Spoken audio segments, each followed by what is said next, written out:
U.S. officials say the Coast Guard is pursuing a third oil tanker near Venezuela in less than 2 weeks.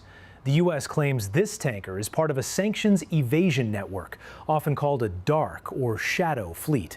Officials also claim the ship is using a false flag while operating in international waters. Reports say a U.S. judicial seizure order is involved.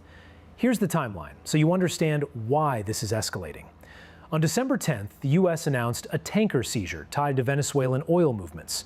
Reporting says the action was backed by a seizure warrant signed by a U.S. magistrate judge on November 26, 2025. On December 20th, reports said U.S. forces stopped and boarded another tanker in the Caribbean, identified as the Panamanian-flagged Centuries. That raised the pressure because it signals enforcement focused on the network behind shipments, not only one single ship. Now, on December 21st, officials say the Coast Guard is chasing a third tanker. Reports say the U.S. has not publicly released the ship's name or precise position yet. Reports also say there is no confirmed boarding yet. The U.S. position is simple. Officials frame this as sanctions enforcement, aimed at oil shipments tied to Venezuela's government. And they also link it to cutting off funding streams tied to criminal or militant activity.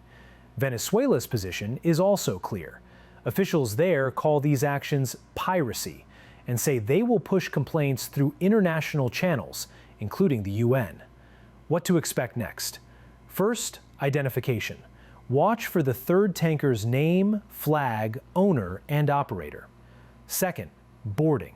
If U.S. forces move in, expect a Coast Guard boarding team with security support.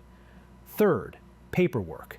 Expect court filings, forfeiture language, and seize cargo details if the case moves forward, like the earlier seizure. Fourth, escalation. Watch for Venezuela's statements, UN moves, and regional warnings. Fifth, market effects. Shipping routes, insurance costs, and risk pricing move when enforcement expands in a tight corridor. The next major update hits when officials name the ship, board it, or file the next court document. That is where the hard details show up.